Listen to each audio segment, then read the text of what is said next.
Business in the front and party in the back. On this special episode, we'll go behind the scenes and talk about hardware, games, arcades, art, and more in my home office/arcade setup.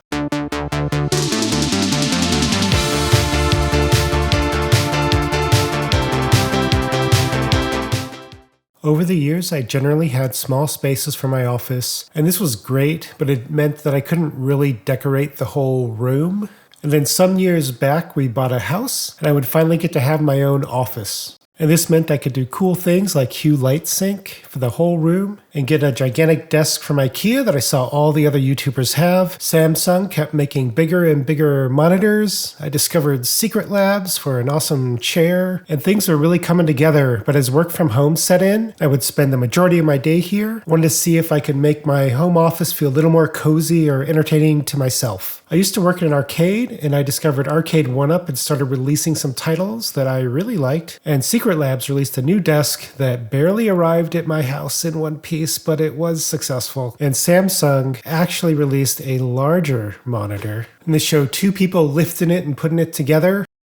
That's true. It's probably the heaviest monitor I've ever owned. Just the back to hold it up, whatever that's called, the thing you mount it on, weighed a ton.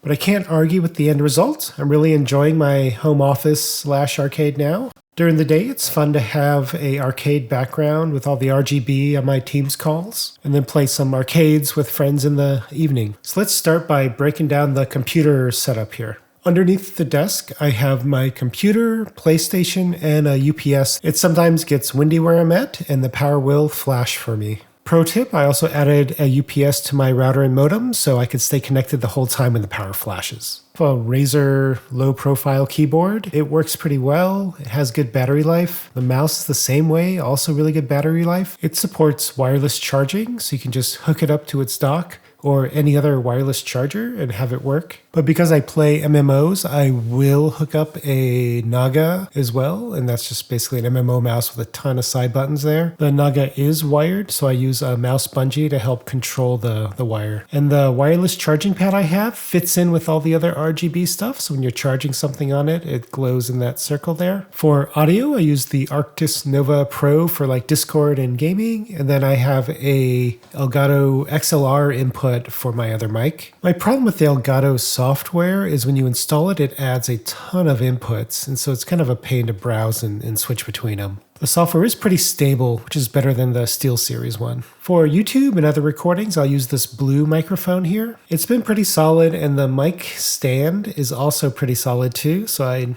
definitely recommend these. The Secret Labs desk has this incredible cable management system where you can sort of magnetize these little hooks all over it and run the cables however you want. In this case, I just run it right down to the back of the leg there, and it's awesome. For my monitor, I'm using the very heavy but well-built Samsung Odyssey Ark. It is early days for this monitor right now, just only recently released, so it does have limitations and some issues. So look at some other videos to see before you really want to buy something like this. But I'm going to show you a little bit of what I enjoy about it. The 4K screen looks awesome. Here it is with one of my favorite games, World of Warcraft. You can AirPlay to the screen too, and so at night when I'm playing, I can have my baby monitor up next to the game, which is pretty nice. The Arctic headphones can also do Bluetooth and the computer sound at the same time, which is awesome. Because it's AirPlay, you can AirPlay other things from your phone there too, or you can run an app that Samsung provides. In this case, I'm running the YouTube app, and you can see here, I can actually adjust it a bit, give some options for picture-to-picture, but it does support double audio, and you can set the audio for each source.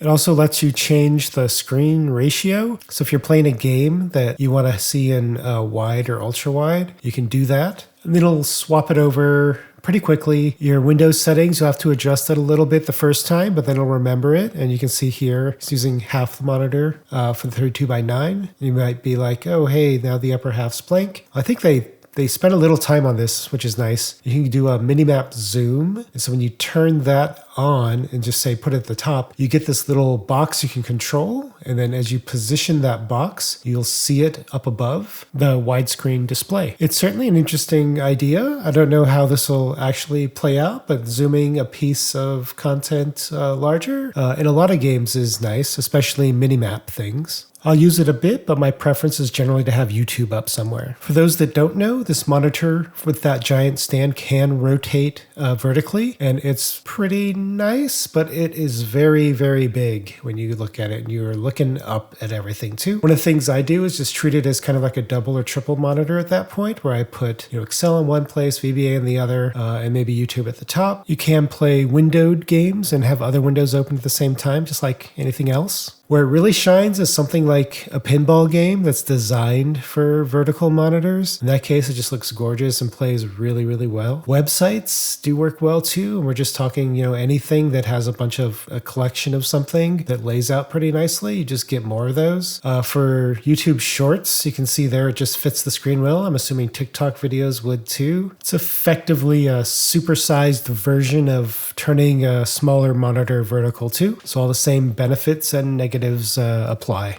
Just supersized negatives and benefits. All of these cases are with Windows using the whole screen, but you can also split the screen to different inputs too. And so in this case, I've got my Mac below and a YouTube up top. I can use the dial to quickly move one input higher or lower, which is great. Because of the way the Mac works, you can have your Mac desktop and iPad use the same mouse. So if you AirPlay your iPad to the monitor, you can see the mouse sort of move between the Mac and the iPad really easily. There's a little bit of lag in this scenario given its AirPlay and stuff, but works okay in a pinch. So let's move to the party in the back part of the room and start with the Simpsons arcade cabinet I got from Arcade1Up. This is the one I got and then modded a bunch sort of for fun and learning. I got the mods from Arcade ModUp, I believe. They worked pretty well. I know they have mixed reviews, but for me, everything was good. It runs a Raspberry Pi now, and here you can see all the different systems, and then you can drill into a system and sort of see all the games with it. I added a digital marquee to the top from them, so you can see the different artwork as you load the different games. It's nice for that classic vibe if you were ever around the arcade era of gaming.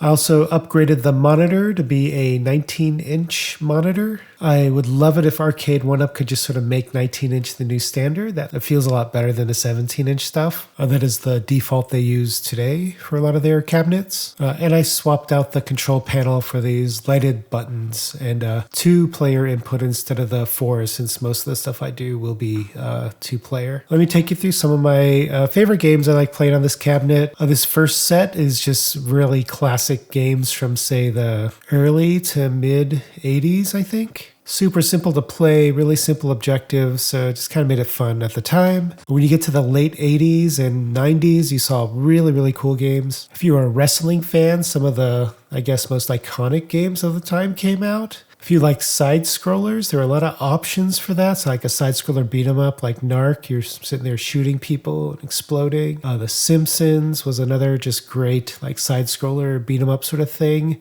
Turtles was probably one of my favorites at the time.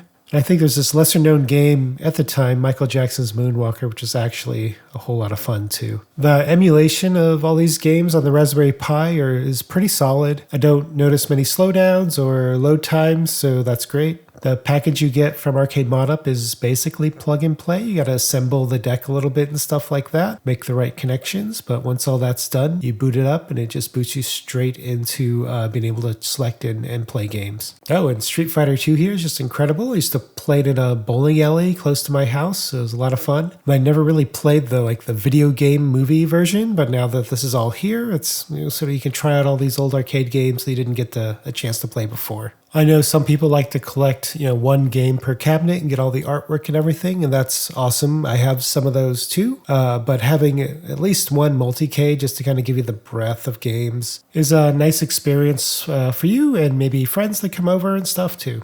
I played a ton of sports games in the 90s, especially in the arcade. Ones like NBA Jam or NBA Hang Time are still a lot of fun to play today. I'm considering getting the big Arcade1Up Shaq one, just because I love these games so much. Let me know if you think I should. Part of my problem will be I'm running out of space, so I'll need to figure that bit out if I end up doing that. The mod comes with a trackball, so there's some trackball games like Golden Tee or The Simpsons Bowling that are fun to play.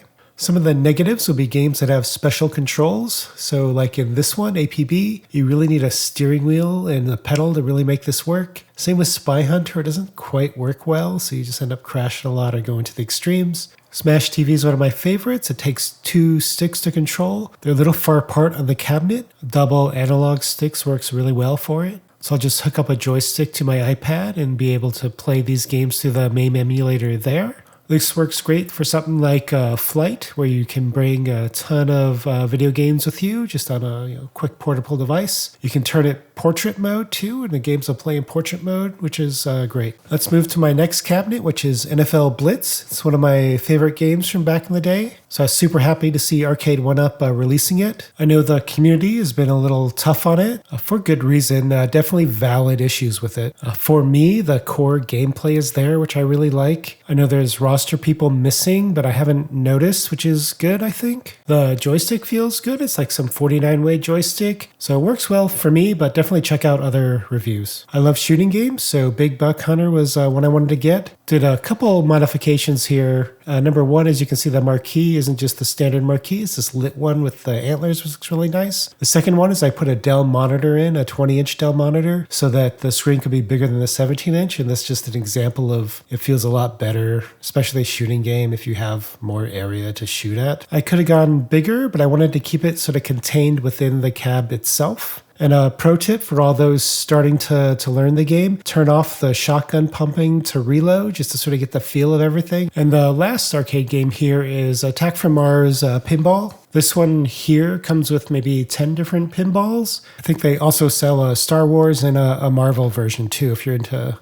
tables there. I'll say the pinball plays pretty well, although I wish it was just a slightly higher FPS. Most people may not notice it, but I notice it now and then, and so I kind of want to make this my next mod project to see if I can do something to make it run a little bit smoother.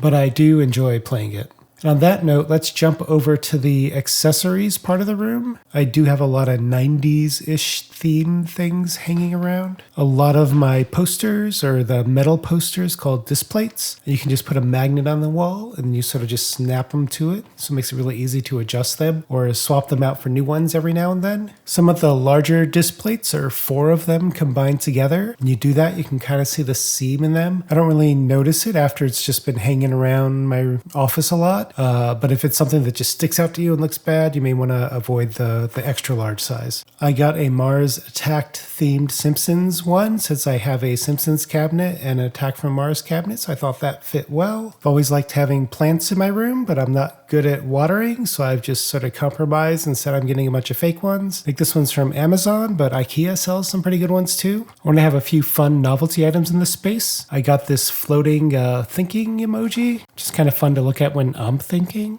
I keep an Anchor charger on the desk just in case I need to charge something quickly. I stick a Hue motion sensor in the room, and that turns on and off all the lights for the room. I have a mix of Hue lights, but also some Govee lights. And I use the Hue plug to tie it to the motion sensor to control those. And with that, we're at the end of the episode. Let me know if you have ideas for improving my setup, and I hope to see you on the next one.